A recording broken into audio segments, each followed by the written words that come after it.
July 10, 1942. Akutan Island, Aleutian Islands, Alaska.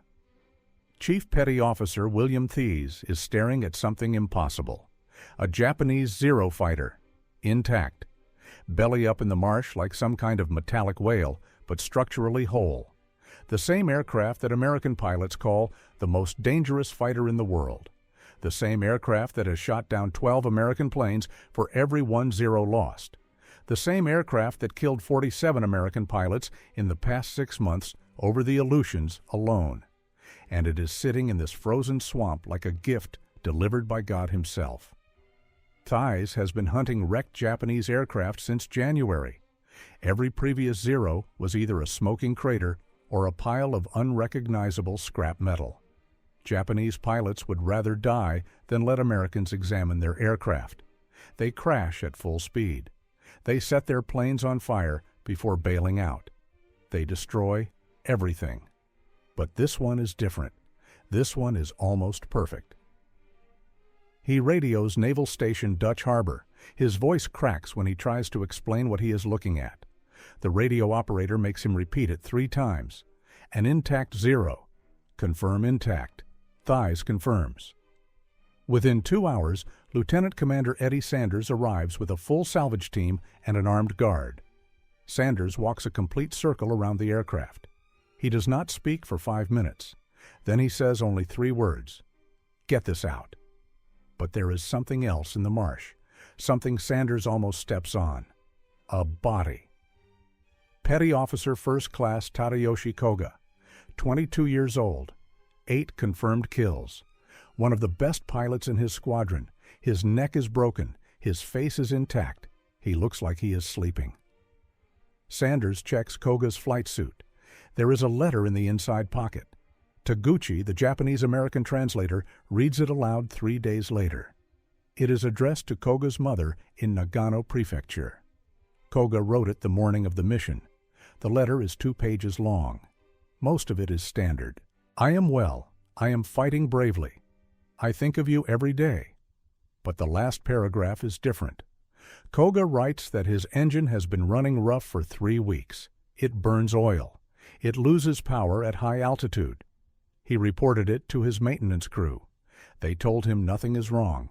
They told him all the engines are running rough now. They told him to stop complaining.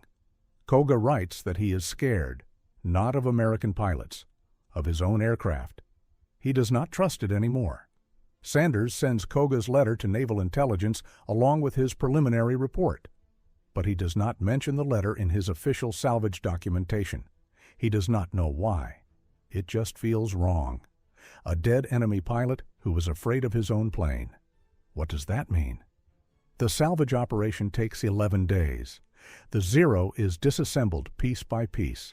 Every panel is marked. Every component is cataloged. On July 21st, the wreckage leaves Alaska aboard USS St. Mihiel. It arrives at Naval Air Station North Island in San Diego on August 6, 1942. Commander Frederick Trapnell is waiting on the dock. Trapnell commands the Navy's fighter test program. He has flown every American fighter in service, Wildcats, Airacobras, Warhawks. He knows their strengths and limitations better than the engineers who designed them. He has also interrogated 23 captured Japanese pilots. Every single pilot described the Zero as superior to American fighters. Faster, more maneuverable, longer range, better armed. American pilots were dying because they were flying inferior aircraft. That was the accepted truth. Trapnell needs to know if that truth is actually true, but Trapnell is also thinking about something else. 3 weeks ago, Naval Intelligence delivered a classified report. The report documented strange patterns in Japanese aircraft losses. In the past 4 months, American forces recovered or observed 52 Japanese aircraft that went down without any combat damage. No bullet holes, no fire damage, no evidence of enemy action. The aircraft just fell out of the sky. Pilots reported engine failures, structural collapses, fuel system malfunctions. Japanese prisoners claimed their aircraft were breaking. American interrogators assumed the prisoners were lying. Propaganda. Face-saving. No military sends pilots into combat in defective aircraft. It would be insane. But what if the prisoners were telling the truth? The Zero crates are unloaded. Trapnell watches as engineers begin reassembly. The work takes 6 weeks.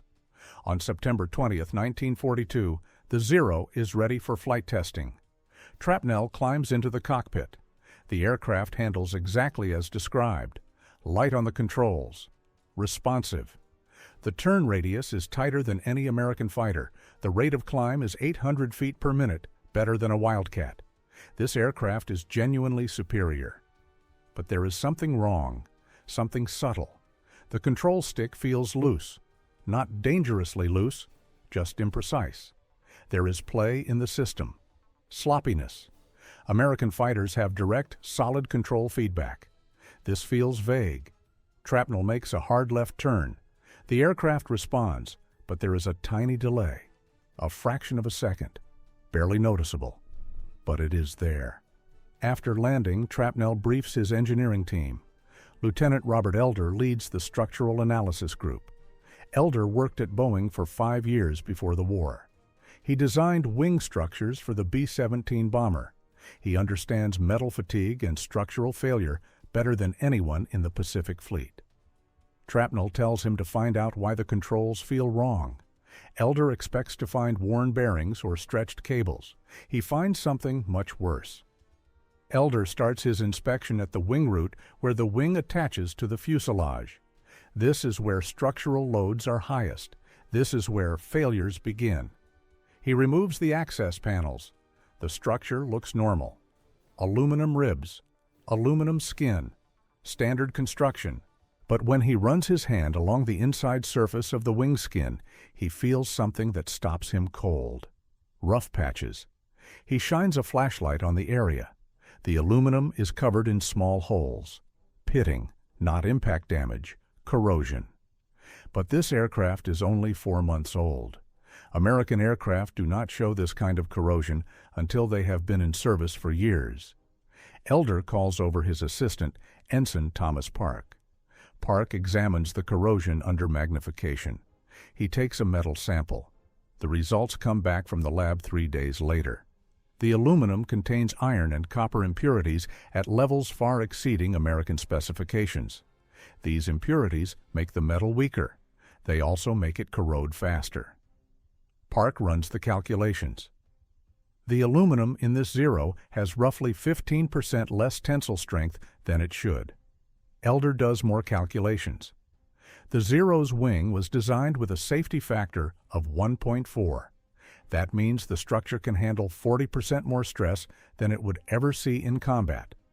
But if the aluminum is 15% weaker than specified, that safety factor drops to 1.1. The aircraft is now operating with only a 10% margin above its maximum design load. One hard turn, one high-speed dive, one rough landing. The wing could fail. Elder thinks about Koga's letter. The pilot who was afraid of his own aircraft. Was Koga afraid because he felt something was wrong?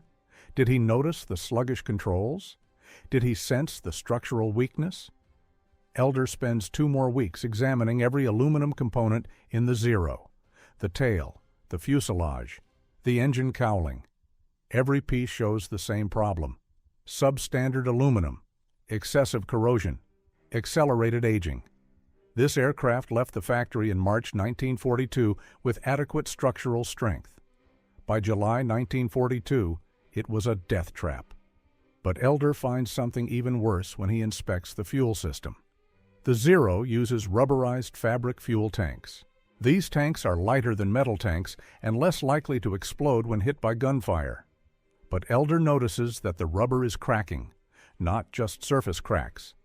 Deep fissures that go halfway through the material. He cuts out a sample and takes it to the materials lab. The technician performs a flexibility test. He tries to bend the rubber. It snaps like dry wood. The technician runs a chemical analysis. The synthetic rubber has lost 30% of its elasticity. It is becoming brittle. Elder checks the maintenance logs. The Zero operated from carriers in the tropical Pacific. Deck temperatures regularly exceeded 110 degrees Fahrenheit. Inside the fuselage, the temperature reached 130 degrees. The rubber was cooking. The synthetic compounds were breaking down. Elder calculates the timeline. The fuel tanks were rated for 400 flight hours. But under tropical conditions, they were lasting only 130 hours. After that, the tanks would start leaking. Then they would rupture. Fuel would flood the fuselage. One spark and the aircraft would become a fireball. The pilot would have no warning, no time to react, just fire. Elder thinks about the 52 Japanese aircraft that went down without combat damage. How many of those pilots died because their fuel tanks failed? How many burned alive inside aircraft that killed them without any enemy involvement? Aviation machinist. Mate first class. Frank Hirata performs the engine teardown. Hirata has 12 years of experience with radial engines. He can diagnose engine problems just by listening. The Zero's sockeye engine sounded wrong from the first test flight. Not badly wrong, just slightly rough at high power settings. Hirata strips the engine down to its components. He removes the cylinder heads one by one. Each cylinder should show smooth, even wear. Instead, Hirata finds deep scoring marks on the cylinder walls, long scratches running the full length of the bore. This indicates severe oil starvation. The pistons were running dry, metal grinding on metal. Hirata checks the oil system. The pump works fine, the passages are clear. But when he examines the oil itself, he finds the problem. The oil is wrong. The laboratory analysis shows high paraffin content and low detergent additives. The paraffin causes the oil to thicken at high temperatures. The low detergent content allows combustion residue to clog the fine oil passages that lubricate the cylinders. Over time, the passages block. The oil stops reaching the pistons. The engine destroys itself. Hirata runs the math. The sockeye engine should last 300 hours before overhaul. But with this oil, the engine would show serious wear after 150 hours. By 200 hours, it would be consuming oil at twice the normal rate. By 250 hours, it would lose power. Then it would seize. Koga's engine had 127 hours on it. It was already showing wear patterns consistent with 250 hours of operation. Koga knew his engine was dying. He told his mechanics. They told him all the engines were dying. There was nothing anyone could do about it. On November 3, 1942, Trapnell finishes his report. It is 94 pages long, but the conclusion is only 2 paragraphs. Japanese aircraft manufacturing is producing fighters with severely substandard materials. The aluminum alloys are contaminated with impurities that reduce strength and accelerate corrosion. The synthetic rubber compounds degrade rapidly under tropical conditions. The lubricants are marginally inadequate. These defects are not immediately catastrophic, but they accumulate over time. Japanese fighters age 3 times faster than American fighters. A Zero with 150 flight hours has the structural condition of an American fighter with 450 hours. Japanese pilots are not just fighting American pilots, they are fighting their own aircraft, and they are losing. Trapnell estimates that by mid-1943, Japan will face a critical shortage of combat-effective aircraft, not because American pilots are shooting them down faster, because Japanese aircraft are falling apart faster than Japan can build new ones. The Zero's dominance will end not from American superiority, but from Japanese industrial collapse. The report goes to Admiral Chester Nimitz. Nimitz reads it in one sitting. He reads it again. Then he calls Trapnell personally. Nimitz asks one question. "Are you certain about this?" Trapnell says yes. The evidence is conclusive. Japanese pilots are flying in disintegrating aircraft. Most of them probably know it.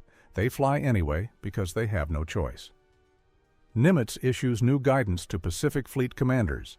American pilots should avoid short, decisive engagements with fresh Japanese aircraft. Instead, extend combat duration. Force Japanese pilots to maneuver hard. Force them to run their engines at maximum power. Stress their airframes. burn their fuel. The longer a Zero stays in combat, the higher the probability it will fail mechanically. American pilots do not need to shoot down every Zero. They just need to break them.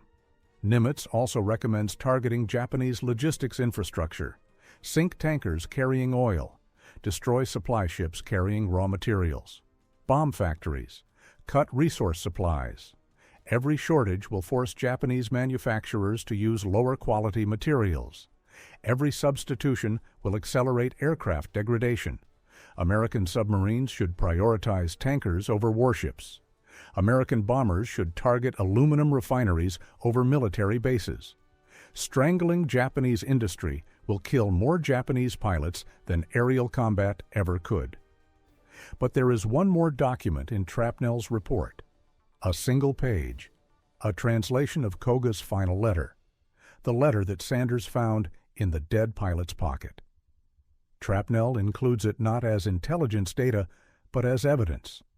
Evidence that Japanese pilots knew they were dying not from American bullets, but from their own equipment. Koga knew his engine was failing. He knew his aircraft was breaking. He flew anyway. He died not in combat, but in an emergency landing caused by engine failure. His aircraft killed him, not American pilots. His own military sent him into the sky in a disintegrating fighter and called it honorable service. Nimitz reads Koga's letter 3 times. Then he locks it in his safe. He does not show it to anyone. It feels obscene somehow, using a dead enemy's private words as intelligence data. But Nimitz understands what the letter really means. It means Japanese pilots are already defeated. They are flying missions knowing their aircraft might disintegrate at any moment. They are more afraid of mechanical failure than enemy fire. That kind of fear breaks men faster than combat ever could. The war in the Pacific is not about who has better pilots or better tactics. It is about who has better aluminum, better rubber, better oil. America has all 3. Japan has none. The outcome is already decided.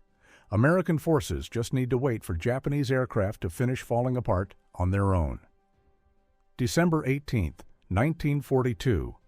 Rabaul, New Britain Island. Flight Petty Officer Saburo Sakai watches 3 Zeros taxi past him toward the runway. He knows all 3 pilots. He knows all 3 engines are failing. He gives them 50% odds of returning alive.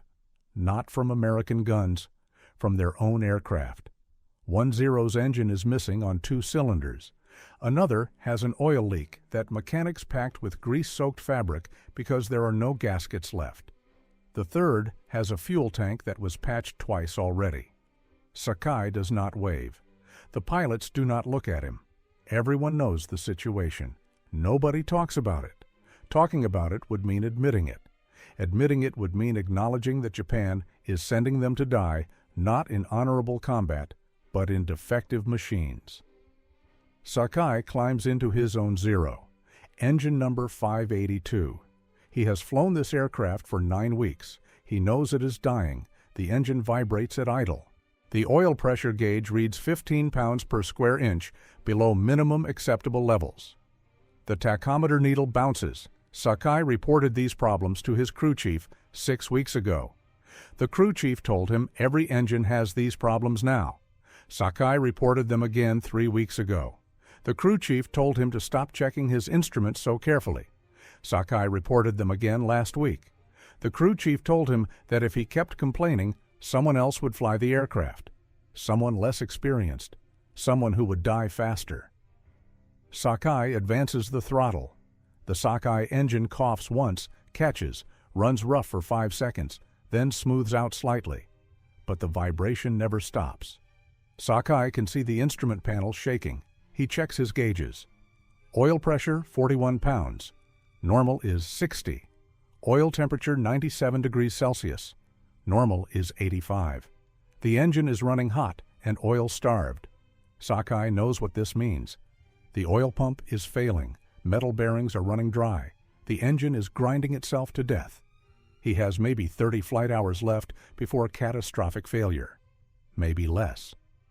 Sakai releases the brakes. His Zero rolls toward the runway. The mission is 3 hours of combat patrol over Bougainville. No enemy contact expected, just presence, just showing the Americans that Japanese aircraft are still operating. But Sakai knows the real enemy is not American fighters. The real enemy is sitting 18 inches in front of his face, a 950 horsepower Sakai radial engine that wants to seize.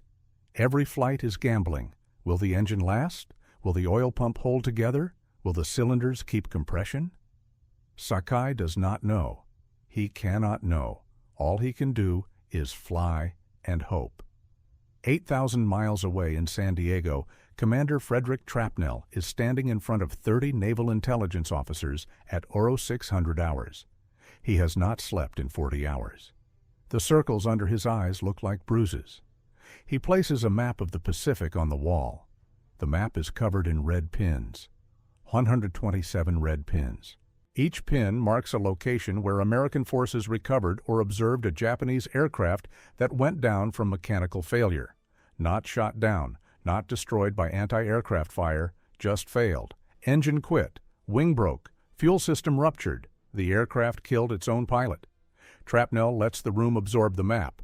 One of the intelligence officers is counting pins. Trapnell knows what he is thinking. 127 is not that many aircraft. Japan has thousands. But Trapnell needs them to understand something else, something worse. These are only aircraft we observed, Trapnell says. His voice is flat, exhausted. Japanese forces operate across 6 million square miles of ocean. We control maybe 400,000 square miles of that. Most Japanese mechanical failures occur over their own territory or open ocean. We never see them. They just vanish. The pilot goes down. Nobody recovers the wreckage. Nobody investigates. He is listed missing in action. Intelligence estimates the real number at 10 to 12 times what we can confirm. That means Japan is losing between 1,200 and 1,500 aircraft per month to mechanical failure alone. That is more than we are shooting down. The room is silent. Someone in the back asks the obvious question. If they are losing that many aircraft, why are they still effective? Why are they still winning battles? Trapnell has been waiting for this question. Japan started the war with 3,200 frontline combat aircraft and approximately 3,500 trained pilots. They also had massive industrial capacity. Japanese factories were producing 850 aircraft per month in 1941. That should be increasing now. War production should ramp up. But something is going wrong. The same material shortages that are destroying aircraft in service are destroying the manufacturing process itself. Factories cannot get high-quality aluminum. They cannot get synthetic rubber that works in tropical heat. They cannot get lubricants with proper additives. Every aircraft leaving Japanese factories is already defective. The defects just do not show up until the aircraft accumulates 100 or 150 flight hours. Then everything fails at once. Trapnell pauses. He needs them to understand this next part. He needs them to see what he sees. He displays a photograph on the wall, a Japanese pilot's logbook, water-stained, blood-stained in one corner, recovered from a crashed Zero near Guadalcanal 3 weeks ago. This logbook belonged to Flight Petty Officer Hiroshi Okamoto, 24 years old, 12 confirmed kills, good pilot, experienced. The logbook shows his missions from June through October 1942, standard entries at first, date, mission type, aircraft number, flight duration. But starting in August, the entries change. Trapnell reads them aloud. August 8th, engine running rough at high power. August 14th, oil pressure below normal. August 19th, fuel gauge reading erratic, possible sender failure. August 23rd, left aileron control feels stiff. The entries continue. August 29th, engine backfiring on deceleration. September 3rd, oil consumption excessive, added 2 liters before flight. September 11th, vibration in engine at cruise power. By October, every single mission includes a mechanical note. Okamoto was documenting his aircraft disintegrating around him. The final entry is October 31st, 1942. Engine failed on takeoff. ditched 400 meters offshore. Okamoto drowned. His body washed up 3 days later. The crash investigation determined that his engine suffered catastrophic oil pump failure. The pump gears disintegrated. Metal fragments jammed the system. The engine seized at 300 feet altitude on climb-out. Okamoto had 0 time to react. The aircraft dropped into the ocean. Okamoto could not escape. He drowned strapped into a Zero that his own government knew was mechanically unsound. Trapnell lets this sit for 10 seconds. Then he continues. We have now interrogated 47 captured Japanese pilots. Every single one described increasing mechanical problems. Every pilot said they trusted their wingman more than their own aircraft. Most said they spent more time monitoring engine instruments than scanning for enemy fighters. Several said they were more afraid of their oil pressure gauge than American guns. This is not the psychology of pilots who think they are winning a war. This is the psychology of men waiting to die. But there is one more thing. Trapnell displays a decoded Japanese naval communication, intercepted 3 weeks ago. Radio traffic from Captain Minoru Genda to Naval Ministry Tokyo. Genda was one of the architects of Pearl Harbor, one of Japan's top aviation strategists. The message was classified urgent. Genda reported that frontline squadrons were experiencing catastrophic maintenance failures. He requested emergency resource allocation, high-purity aluminum, heat-resistant synthetic rubber, engine components, proper lubricants. Genda stated that without immediate material support, Japanese naval aviation would become combat ineffective by June 1943. The Naval Ministry response came back 4 hours later. 4 words. Resources not available currently. That is it, Trapnell says. Japan knows their aircraft are failing. They know their pilots are dying. They cannot fix it. The aluminum is not available. The rubber is not available. The oil additives are not available. American submarines have choked off their supply lines. We have sunk 63 Japanese tankers in the past 6 months. Every tanker we sink means Japanese refineries have to produce lubricants from lower quality crude oil. Every freighter we destroy means Japanese factories cannot get raw materials. The industrial base is cannibalizing itself. Every month, the materials get worse. Every month, the aircraft get less reliable. Every month, more pilots die from mechanical failure. We are not fighting Japan anymore. We are watching Japan destroy itself from the inside. Back at Rabaul, Sakai lands after 3 hours of patrol. No combat, no enemy sightings. But the flight nearly killed him anyway. At 14,000 feet, his engine started losing power. The oil pressure dropped to 28 pounds. The temperature spiked to 115 degrees. Sakai reduced throttle immediately and began descending. He nursed the dying engine back to base at 60% power. The entire descent he was calculating glide distance to nearest landmass. He was preparing to ditch, but the engine held together. Barely. After landing, Sakai meets with his crew chief. They inspect the engine together. Oil is seeping from the crankcase. Not pouring, just a slow ooze. But it is coming from the main bearing seal. That seal should be good for 500 hours. This engine has 187 hours total time. The crew chief wipes the oil away and shakes his head. We can pack it with grease and fabric. Might last another 15 or 20 hours. Sakai asks if they have a replacement seal. The crew chief laughs. It is not a happy sound. We have not had seals in 2 months. We are using cut-up inner tubes and hoping they hold. Sakai walks back to the ready room. 12 other pilots are sitting in silence. They all just landed. They are all alive. But nobody is celebrating. They are exhausted. Not from combat, from stress. The stress of spending every flight monitoring failing systems. The stress of knowing their aircraft want to kill them. Every mission is 2 battles now. One against Americans, one against their own equipment. The equipment is becoming the more dangerous enemy. Lieutenant Junior Grade Yoshio Okazaki sits in the corner writing a letter. Sakai knows Okazaki well. 43 confirmed kills. One of the deadliest pilots in the squadron. fast reactions, perfect aim, aggressive but not reckless. But Okazaki's hands are shaking as he writes. Sakai notices his flight suit is soaked with sweat, despite the temperature being only 24 degrees Celsius. "You all right?" Sakai asks. Okazaki does not look up. "My wing almost came off today. I pulled 6G evading a wildcat, heard cracking, metal tearing, thought I was dead, but it held, barely." Maintenance found a 23-centimeter crack in the main spar. Aluminum just failed under normal combat load.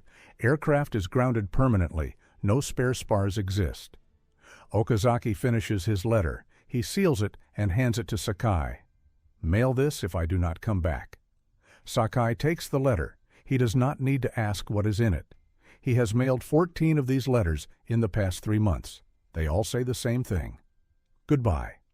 I did my duty. I flew with honor." None of them mention that the pilot died because Japan sent him into combat in an aircraft that was structurally unsound. 3 days later, Okazaki's engine fails during takeoff. The failure is not dramatic. No explosion, no fire. The engine just stops producing power at 150 feet altitude. The Zero settles back toward the runway.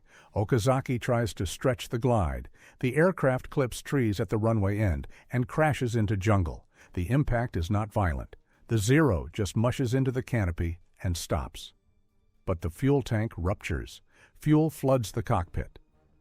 Okazaki is conscious. He is trying to release his harness. The buckle is jammed. He punches it, pulls it, twists it. Nothing. Someone on the ground sees smoke. Then flames erupt from the engine cowling.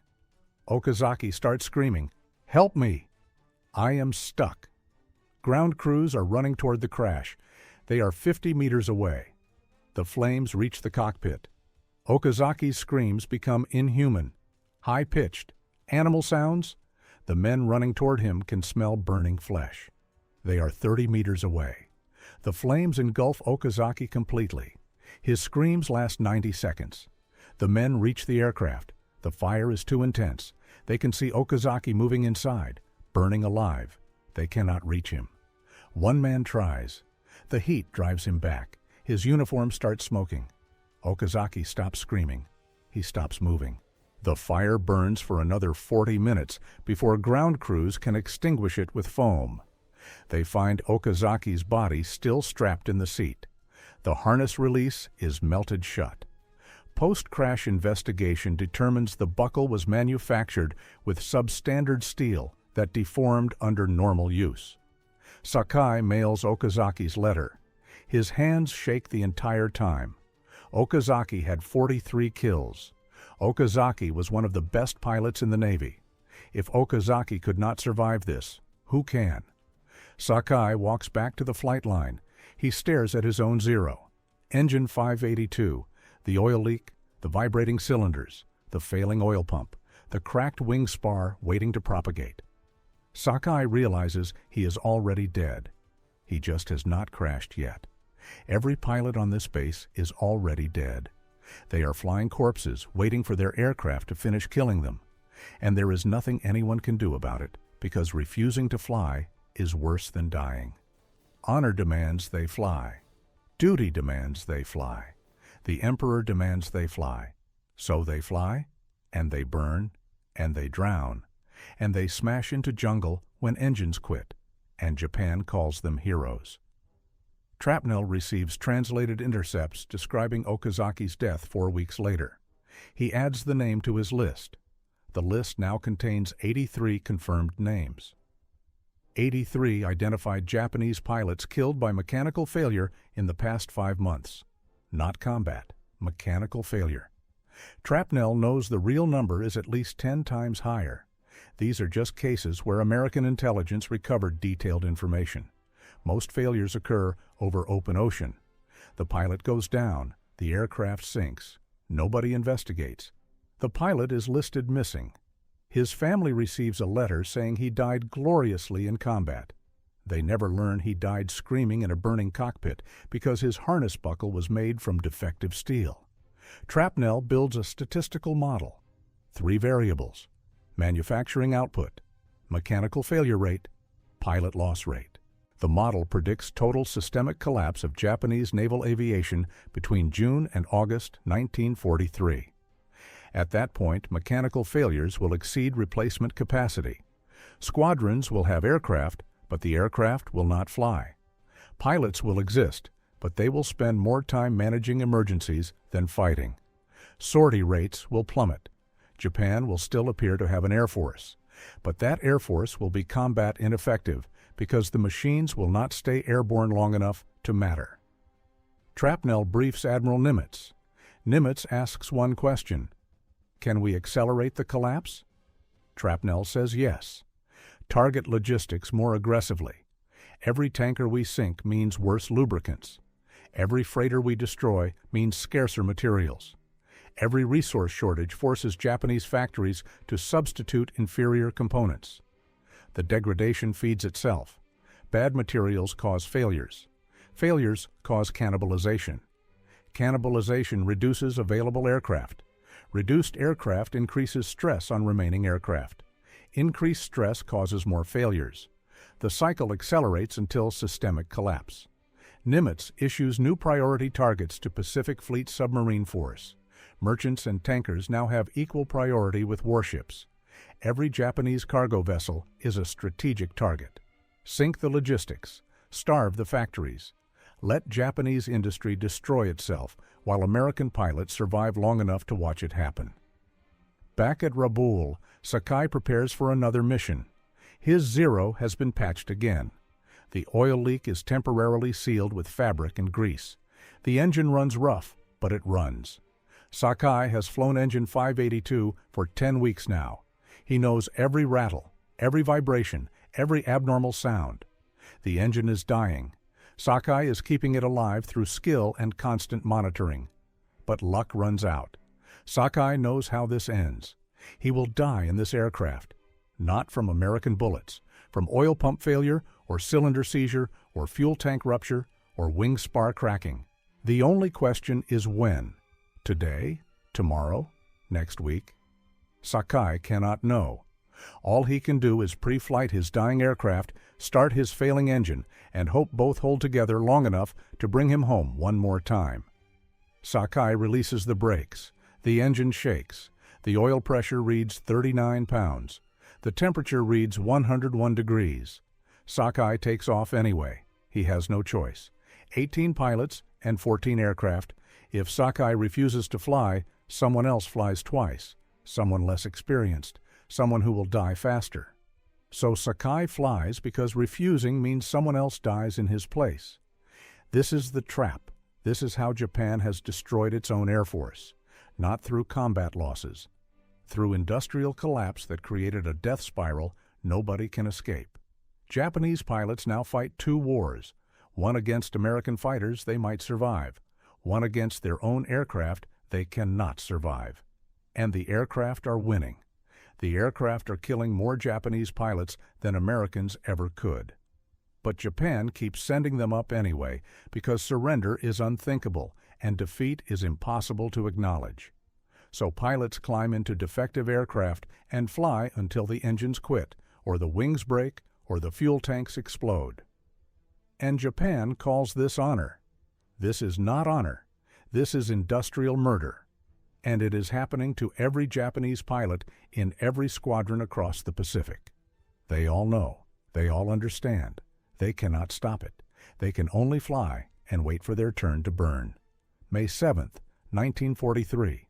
Mitsubishi Aircraft Factory No. 3, Nagoya, Japan. Foreman Takeshi Yamada stands at the end of production line 7, watching a Zero fighter roll toward final inspection. This is aircraft number 3891. It should be a masterpiece, the culmination of 2 years of combat refinement. Instead, Yamada knows it is a death trap. He has watched quality collapse over 14 months. He has watched the aluminum change color from bright silver to dull gray. He has watched rivets that used to be perfect circles become irregular ovals. He has watched fuel tanks that used to be flexible become stiff and brittle. Most importantly, he has watched 47 workers quit or get transferred because they refused to build aircraft they knew would kill Japanese pilots. Yamada cannot quit. He has a family. He has a duty. But every aircraft that leaves this factory is a compromise. Every component is slightly wrong. Nothing fails inspection because the inspectors change the standards. What would have been rejected in 1941 is now acceptable. What would have been acceptable in 1942 is now excellent. The standards are collapsing as fast as the materials. Aircraft 3891 reaches the inspection station. Lieutenant Koji Matsumoto from Naval Air Technical Arsenal performs the acceptance check. Matsumoto is 32 years old. He has inspected 1847 aircraft in the past 2 years. He knows what a proper zero looks like. This is not it. He runs his hand along the wing skin. The aluminum feels wrong, too rough. He presses slightly. The metal gives more than it should. He marks it in his inspection log. Wing skin exhibits excessive flexibility, possible substandard alloy. But he does not reject the aircraft. There is a note in his inspection manual updated 3 months ago. Minor material variations are acceptable provided structural integrity is maintained. Matsumoto does not know how to verify structural integrity without destructive testing. He signs the acceptance form. Aircraft 3891 is approved for service. Yamada watches Matsumoto sign. He wants to say something. He wants to warn Matsumoto that this aircraft will kill someone. But saying that would be sabotage. Sabotage is treason. Treason means execution. So Yamada says nothing. He watches aircraft 3891 taxi away toward the delivery ramp where it will be loaded onto a transport and shipped to a carrier squadron. Some pilot will fly this aircraft. Some pilot will trust his life to aluminum that Yamada knows is 20% weaker than specification. Some pilot will die because Yamada needed to feed his family more than he needed to tell the truth. But Yamada is not the real problem.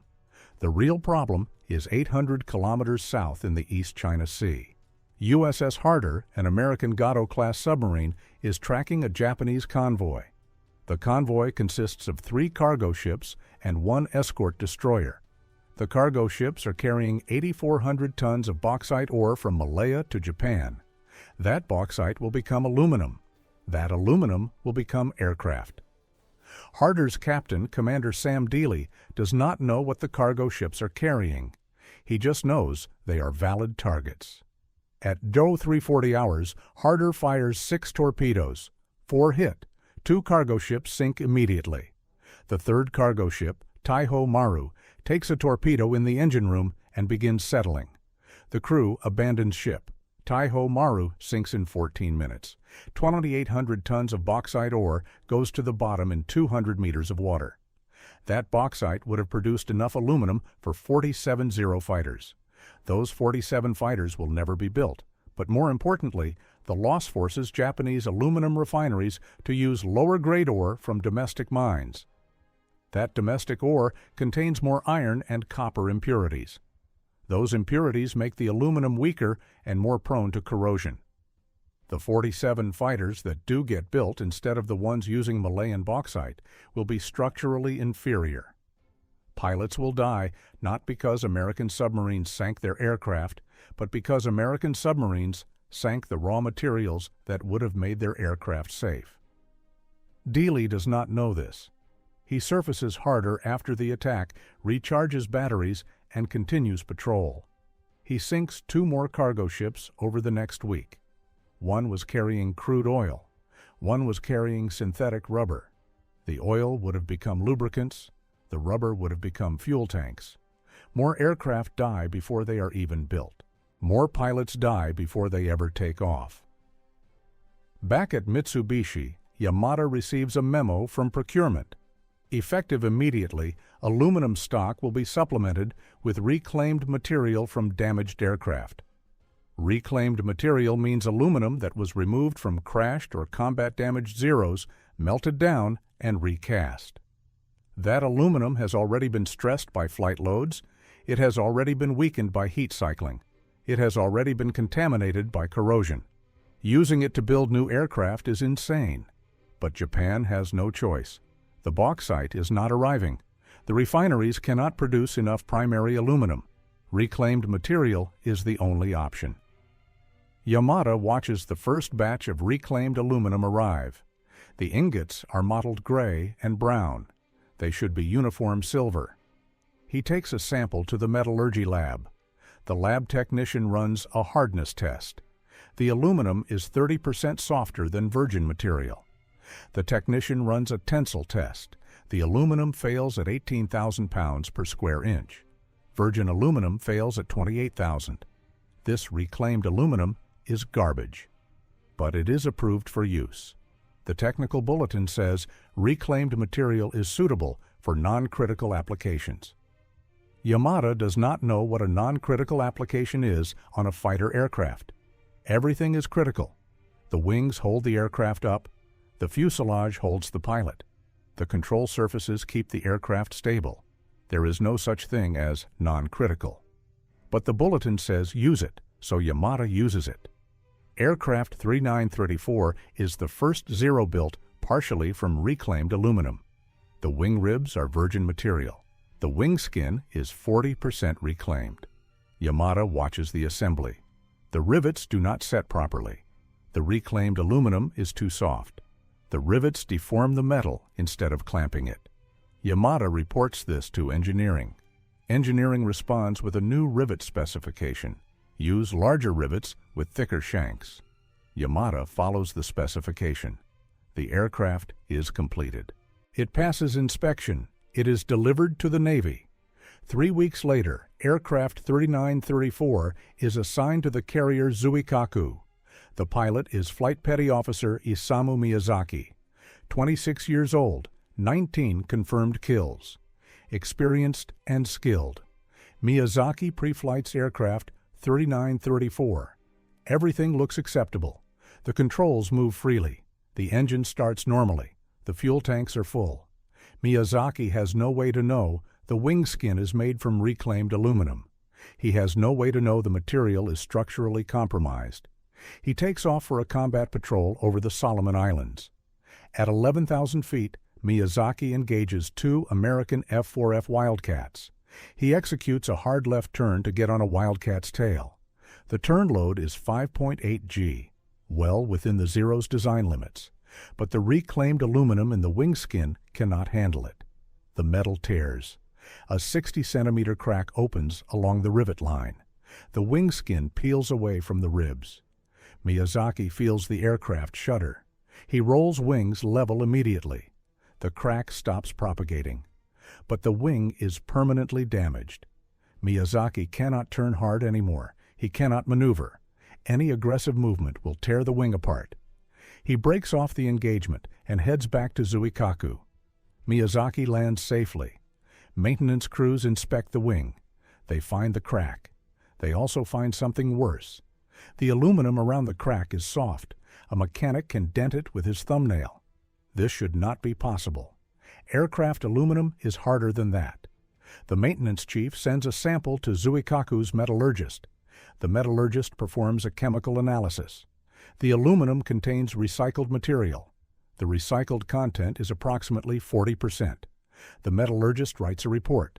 The wing skin is unsuitable for combat loads.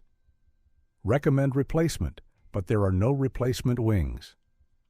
Zuikaku is operating 1,200 kilometers from the nearest supply depot. The maintenance chief makes a decision. Rivet a doubler plate over the crack. Return aircraft to service with a restriction, no maneuvers exceeding 4G. Miyazaki reads the restriction. No maneuvers exceeding 4G means he cannot fight.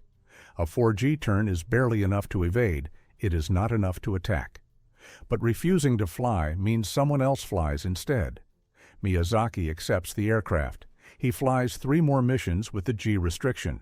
On the 4th mission, he engages a lone Wildcat. The Wildcat pilot is inexperienced. Miyazaki thinks he can take him without hard maneuvering. But the Wildcat pilot's wingman appears from above. Miyazaki is trapped. He has 2 choices: turn hard and risk structural failure, or fly straight and get shot down. Miyazaki turns hard. The aircraft pulls 6.2 G. The wing fails. The entire outer wing panel separates from the fuselage. The Zero rolls inverted and enters a spin. Miyazaki cannot recover. The aircraft impacts the ocean at 310 knots. Miyazaki is killed instantly. The investigation determines that the wing failed due to substandard materials. No fault is assigned to Miyazaki. No fault is assigned to Mitsubishi. No fault is assigned to anyone. The report simply states material quality degradation due to wartime conditions. Yamada reads the accident report 6 weeks later. Aircraft 3934. Wing failure, pilot killed. Cause, substandard materials. Yamada knows he built that aircraft. He knows he installed reclaimed aluminum in the wing. He knows he reported concerns about the material. He knows his concerns were dismissed. He knows a pilot died because Japan ran out of proper aluminum. Yamada does not quit. He cannot quit. He has a family, but he stops sleeping well. Every aircraft he builds is a potential death sentence. Every rivet he sets might be the one that fails. Every wing skin he installs might tear apart at 1,000 feet and kill someone's son. But the situation gets worse. In July 1943, Mitsubishi receives another memo. Synthetic rubber supplies are critically low. All aircraft fuel tanks must be manufactured using substitute materials. The substitute material is a rubber compound with 30% natural latex and 70% reclaimed tire rubber. The compound was tested for 200 hours in laboratory conditions. It passed. But laboratory conditions are not combat conditions. Laboratory tests do not account for tropical heat. They do not account for prolonged fuel exposure. They do not account for vibration and stress cycling. The substitute rubber is approved anyway because there is no alternative. Yamada watches the first fuel tanks made from substitute rubber come off the production line. The tanks feel wrong. They are stiffer than they should be. He flexes one. The rubber does not bend smoothly. It resists and then suddenly gives. That is not how elasticity should work. Yamada reports this. Engineering says the tanks pass testing. Install them. Yamada installs them. Aircraft 4102 is the first Zero fitted with substitute rubber fuel tanks.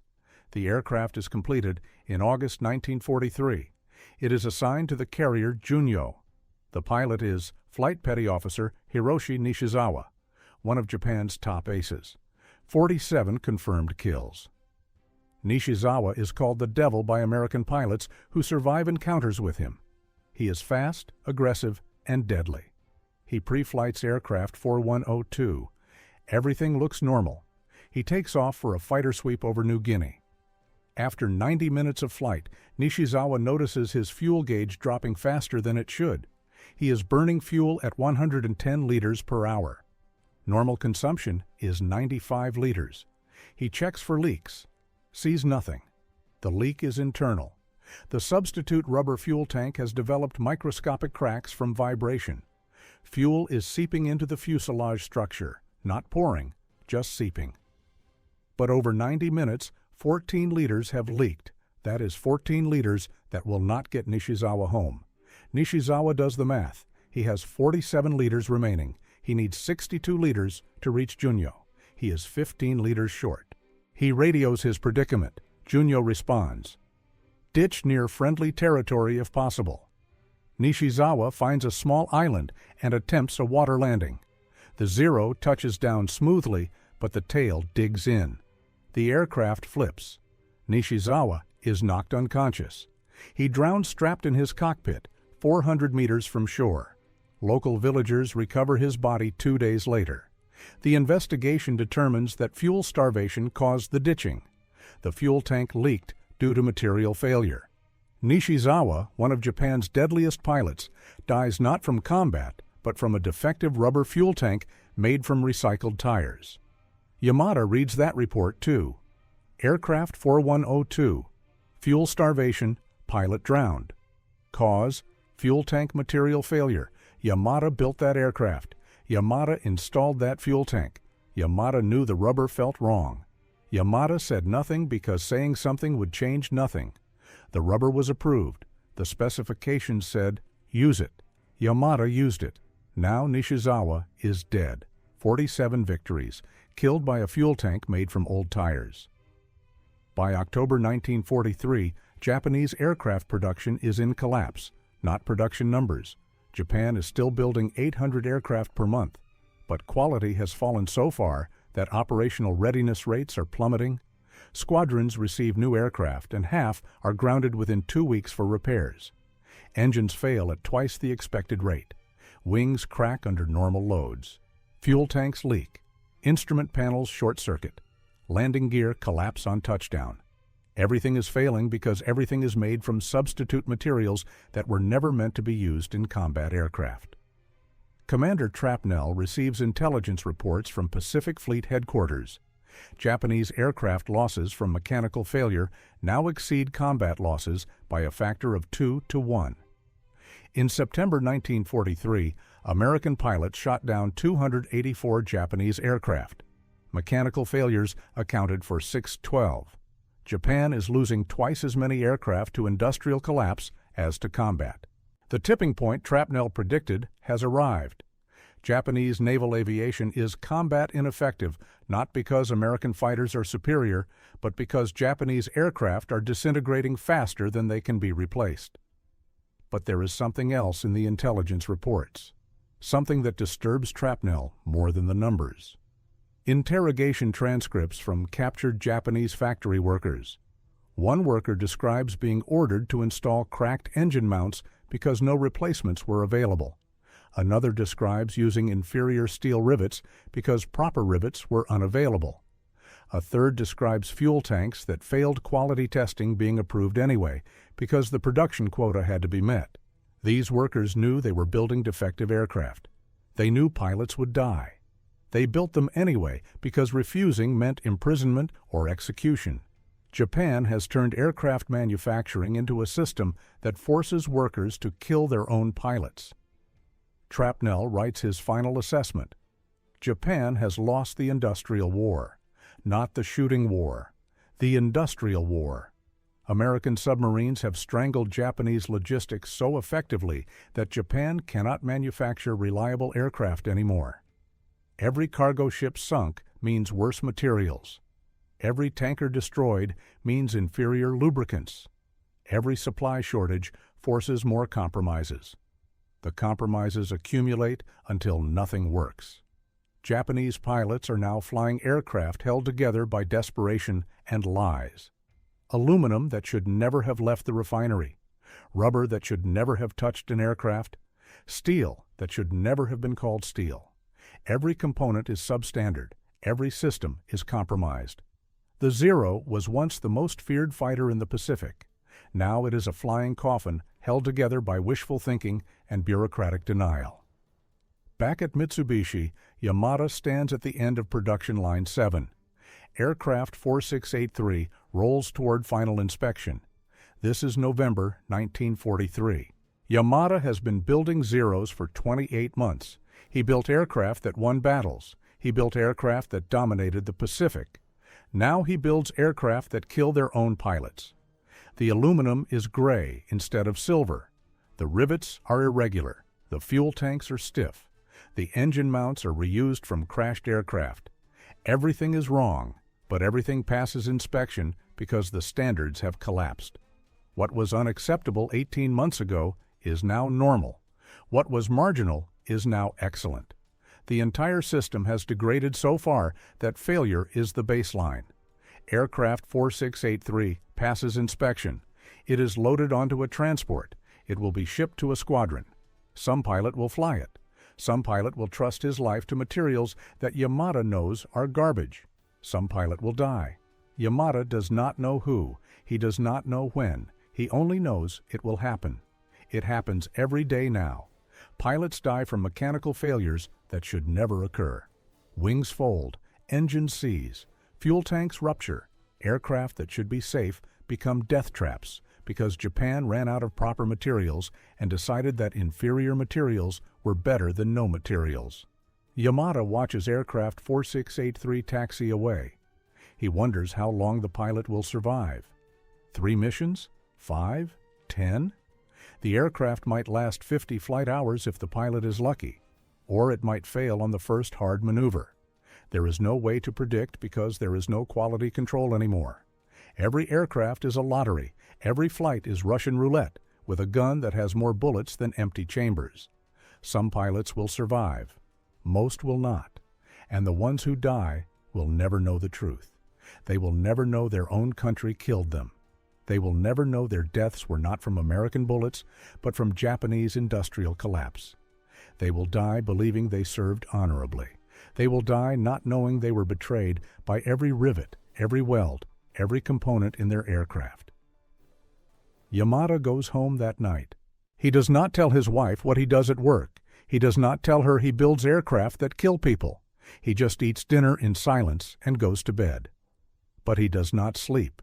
He lies awake thinking about aircraft 4683 and all the others, thinking about the pilots who will die, thinking about the lie that Japan is telling them, the lie that their aircraft are reliable, the lie that their sacrifice means something. The truth is, their sacrifice means nothing because they are not dying to defend Japan. They are dying because American submarines sank the cargo ships carrying bauxite and rubber and oil. They are dying because Japan chose production numbers over quality. They are dying because no one in authority will admit the system has failed. So the system keeps operating, the factories keep building, the pilots keep dying. And everyone pretends it is normal. This is how an Air Force dies, not in glorious combat, but in silent industrial murder spread across 1,000 aircraft built from materials that should have been rejected. This is how Japan is losing the war, one defective rivet at a time. April 19, 1945, Clark Field, Philippines. Lieutenant Junior Grade Toshio Anazawa sits in the cockpit of Zero Fighter No. 7824, the newest Zero, fresh from the factory, delivered 4 days ago. It should be the best aircraft in the squadron. Instead, it is the worst aircraft Anazawa has ever flown.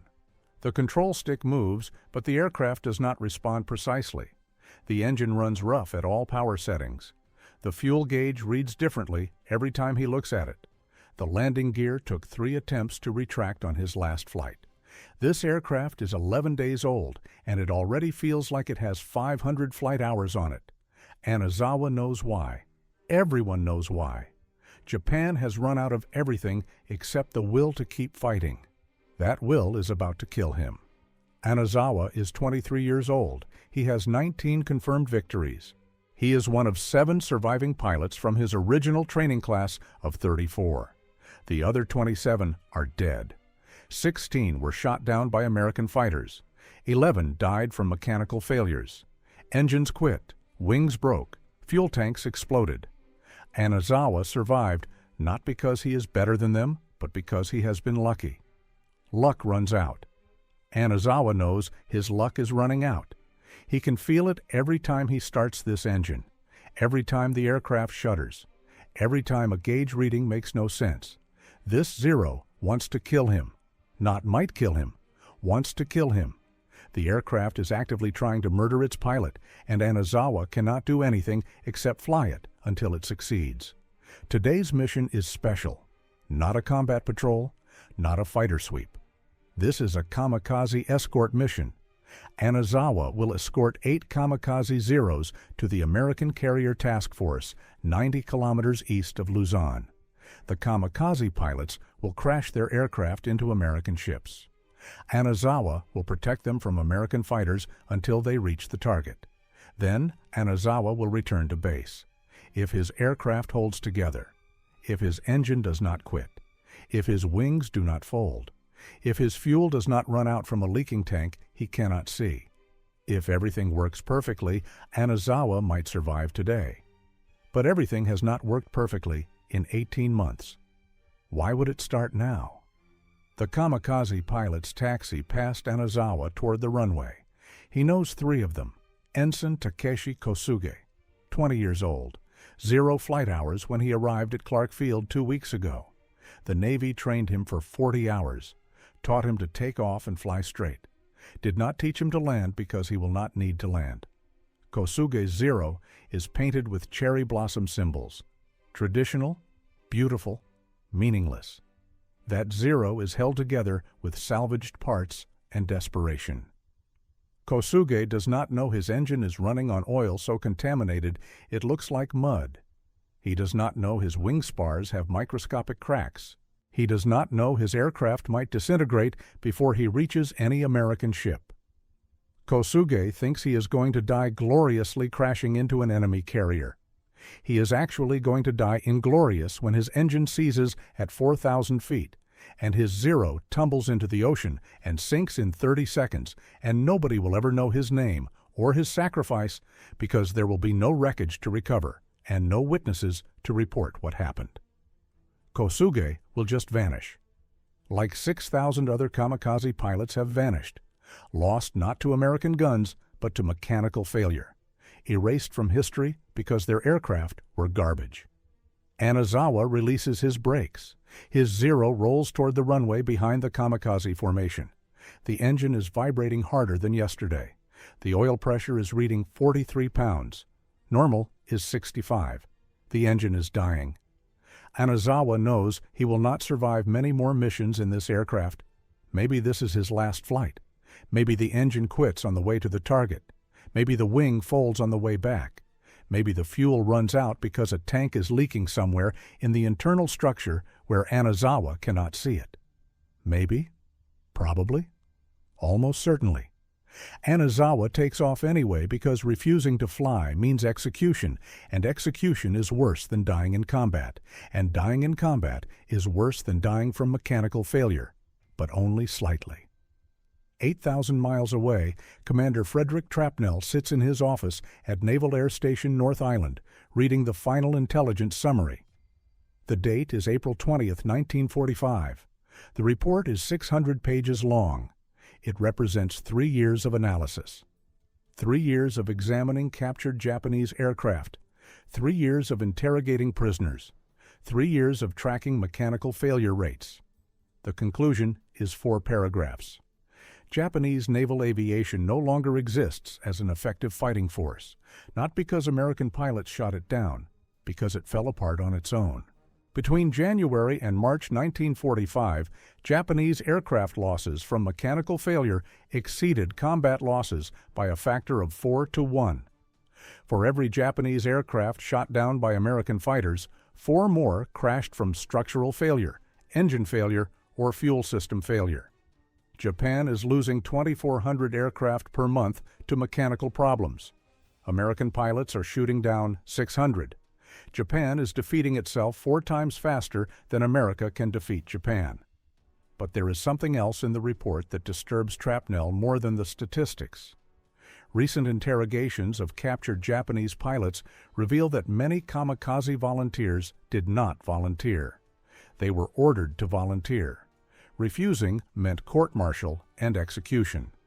But the pilots know something the commanders do not admit. Most kamikaze aircraft never reach their targets, not because American fighters shoot them down, because the aircraft fail mechanically. Engines quit, wings fold, control surfaces jam. The aircraft crash into the ocean miles from any American ship. The pilots die believing they failed their mission. They never understand that their mission was impossible from the beginning because their aircraft were never airworthy. Japan is sending men to die in aircraft that cannot fly far enough or reliably enough to reach any target. This is not warfare. This is industrialized murder disguised as patriotic sacrifice. Trapnell writes his final assessment. Japan lost the Pacific War in July 1942 when USS Harder sank Taiho Maru carrying bauxite ore. That single torpedo strike began a cascade that could not be stopped. Less bauxite meant lower quality aluminum. Lower quality aluminum meant weaker aircraft. Weaker aircraft meant more failures. More failures meant more cannibalization. More cannibalization meant fewer functional aircraft. Fewer functional aircraft meant Japan had to use increasingly desperate measures like reclaimed metals and substitute materials. Those substitutes accelerated the decline. By 1943, the system was collapsing. By 1944, it had collapsed. By 1945, Japan is operating the world's largest aviation corps. The aircraft exist. The pilots exist. But the aircraft cannot fly reliably enough to matter. Every mission is suicide, not from enemy action, but from mechanical inevitability. This is how an Air Force dies, not in glorious combat, but in silent industrial disintegration spread across 3 years and 1,000 defective rivets and 5,000 substandard components installed by workers who knew they were building death traps but installed them anyway because refusing meant their families starved. Back over the Philippines, Anazawa is at 8,000 feet escorting the kamikaze formation when he sees the first Zero fall. Not shot down, just fall. Ensign Kosuga's Zero. The engine emits black smoke, then the smoke stops. The engine has quit. Total power loss. Kosuge tries to glide toward the American fleet. He is 40 kilometers away. He cannot glide 40 kilometers. The Zero descends. 7,000 feet, 6,000 feet, 4,000 feet. Kosuge is still 35 kilometers from any ship. The Zero impacts the ocean. Anazawa watches the splash. The aircraft sinks immediately. Kosuge is gone, 20 years old, 0 missions completed. Killed by an engine that ran on contaminated oil because Japan could not refine proper lubricants anymore. Kosuge's death accomplishes nothing. He never got close to the enemy. He just died alone in the middle of the ocean because his country sent him into combat in an aircraft that could not complete the mission. This is not sacrifice. This is waste. 3 more kamikaze Zeros fall before reaching the American fleet. One breaks apart in midair. The wing simply separates from the fuselage. No combat damage, just structural failure. The Zero tumbles end over end into the ocean. The pilot never has a chance to react. One develops a fuel leak so severe that fuel is streaming from the fuselage. The pilot realizes he will run out of fuel before reaching any target. He turns back toward shore. His engine quits 6 kilometers from land. He ditches. Anazawa watches him climb out of the cockpit, watches him inflate his life vest, watches him start swimming. The pilot will drown before reaching shore. The current is too strong. One more kamikaze pilot killed not by the enemy, but by defective materials. One more name that will never appear in any record because there is no glory in drowning because your fuel tank was made from recycled tire rubber. 4 kamikaze Zeros remain. They reach the American fleet. Anazawa sees 30 American fighters climbing to intercept. Hellcats. Fast, well-armed, reliable, everything the Zero used to be. Everything the Zero will never be again. Anazawa engages 2 Hellcats to buy time for the kamikazes. His Zero turns sluggishly. The controls feel loose. The engine is losing power. Oil pressure is down to 38 pounds. The engine will seize soon. But Anazawa keeps fighting. Not because he can win, because if he breaks off, the kamikazes die for nothing. So Anazawa fights a losing battle in a dying aircraft to protect suicide pilots flying aircraft that are equally dying. This is insanity. But this is what Japan has become. Everyone flying doomed aircraft, everyone knowing they will die, everyone pretending it matters. 3 of the 4 remaining kamikazes are shot down by American fighters. The 4th reaches an American destroyer. The pilot aims for the ship's bridge. The Zero is 200 meters away, 100 meters, 50 meters. Then the Zero's tail breaks off. Complete structural failure. The Zero flips nose down and crashes into the ocean 20 meters from the destroyer. The pilot dies within sight of his target, close enough to see American sailors watching, far enough that his sacrifice accomplishes nothing. 0 damage to the ship. 1 more pilot killed by defective construction. 1 more family that will receive a letter saying their son died gloriously, when the truth is he died pointlessly in an aircraft that fell apart before he could complete his mission. Anazawa breaks off the engagement. He is out of ammunition. His engine is shaking so violently that the instrument panel is blurring. Oil pressure is 31 pounds. Temperature is 140 degrees Celsius. The engine is minutes from seizing. Anazawa turns west toward Clark Field. He is 90 kilometers away. He needs 25 minutes at cruise power to reach base, but cruise power requires 55 pounds of oil pressure. Anazawa has 31. He reduces power. The engine smooths slightly. The vibration decreases. But now he is flying at 140 knots instead of 200. The return flight will take 38 minutes instead of 25. Anazawa does not have 38 minutes of oil. He has maybe 20 minutes before the bearings run completely dry and the engine seizes. Anazawa does the math. He will be 30 kilometers short. He will ditch in the ocean or try to glide to shore. Either way, he probably dies. Not from American bullets, from oil pump failure, from an engine built with substandard bearings because Japan ran out of proper steel. This is how Anazawa will die. Not gloriously, not protecting his homeland, but stupidly, unnecessarily, pointlessly, because someone in a factory installed a defective oil pump and someone else approved it, and someone else delivered the aircraft, and everyone along the chain knew it was defective, but nobody stopped it, because stopping it would mean admitting the system had failed, and admitting the system had failed would mean admitting Japan had lost, and Japan cannot admit it has lost.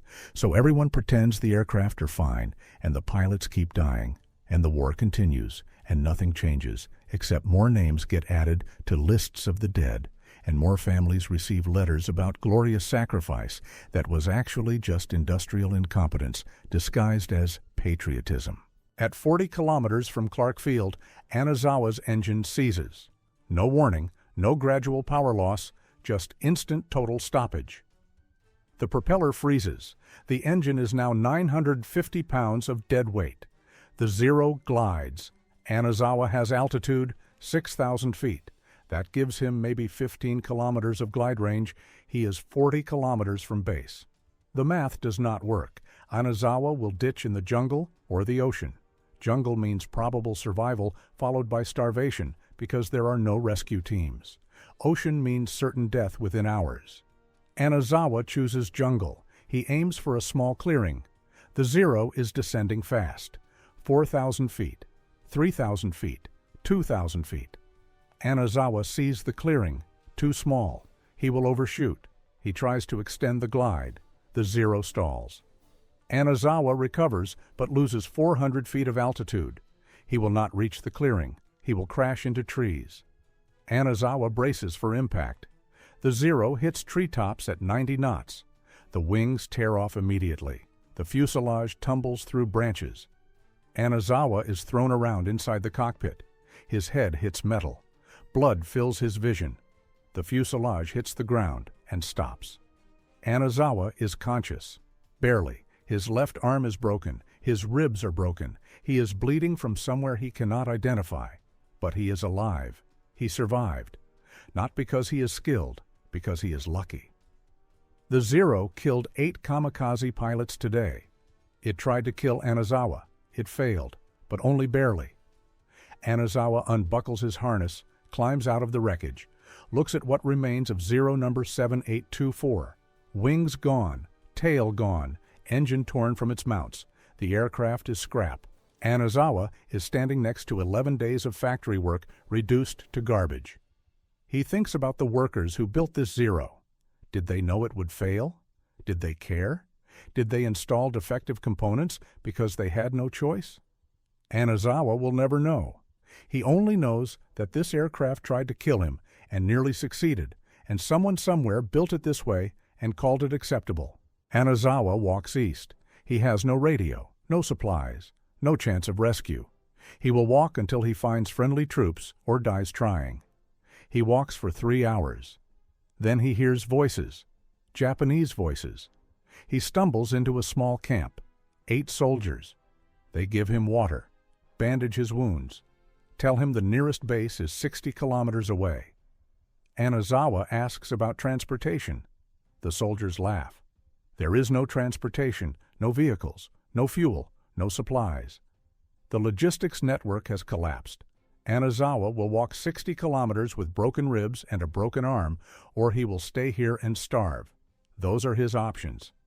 Anazawa chooses to walk. He walks for 4 days, drinks from streams, eats nothing. On the 4th day, he reaches a Japanese outpost. The commander takes one look at Anazawa and knows he will never fly again. Broken bones, infected wounds, malnutrition. Anazawa is finished as a pilot. The commander sends him to a field hospital. The hospital has no medicine, no bandages, no doctors, just wounded men waiting to die. Anazawa lies on a cot and thinks about the mission.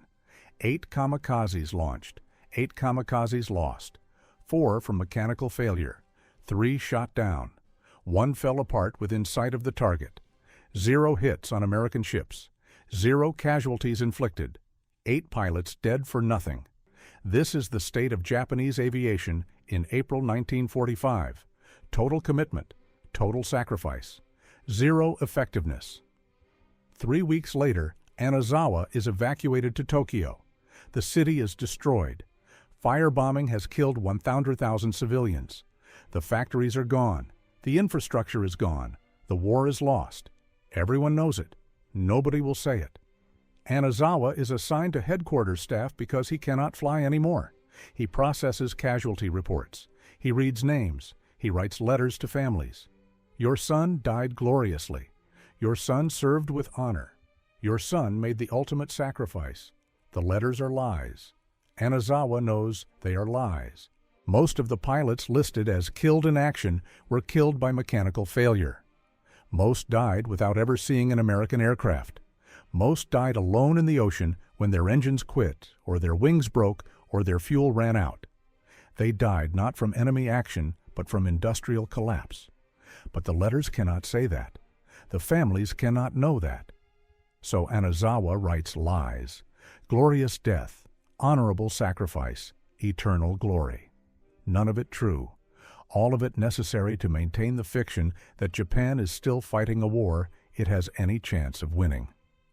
On August 15, 1945, Emperor Hirohito announces Japan's surrender. The war is over. Japan lost. Anazawa listens to the radio broadcast. He feels nothing, not relief, not grief, just emptiness. The war consumed everything. It killed 27 of his classmates. It destroyed his body. It broke his faith in everything he believed. And for what? Japan surrendered anyway. All the sacrifice meant nothing. All the pilots who died in defective aircraft died for nothing. All the lies about glorious death were just lies. There was no glory. There was no honor. There was only industrial failure and bureaucratic denial, and 1,000 dead pilots who trusted their country to give them airworthy aircraft and instead got flying coffins held together by desperation and fraud. Anazawa goes home to his village. His parents cry when they see him. He is 23 years old. He looks 50. Broken bones that healed wrong, infected wounds that left scars, malnutrition that hollowed his face. The war took everything from him and gave him nothing except the knowledge that he survived when better pilots died. Anazawa does not feel like a survivor. He feels like a man who was supposed to die, but the system malfunctioned and let him live by accident. Years later, Anazawa will learn the full truth. He will learn about American submarines sinking cargo ships. He will learn about Commander Trapnell's analysis. He will learn that Japan lost the war in July 1942 when one torpedo sank one freighter carrying bauxite ore. He will learn that everything after that was inevitable industrial collapse. He will learn that every pilot who died from mechanical failure died because Japan could not admit it had already lost. This knowledge will not comfort him. It will only confirm what he already knew, that he and 1,000 other pilots were sacrificed not to win a war, but to maintain a lie. The lie that Japan could still win. The lie that sacrifice mattered. The lie that dying in a defective aircraft was somehow glorious. None of it was true. None of it mattered. Japan lost anyway. The pilots died anyway. And the Zero, once the most feared fighter in the Pacific, became nothing more than a flying coffin built from garbage and flown by men who deserved better.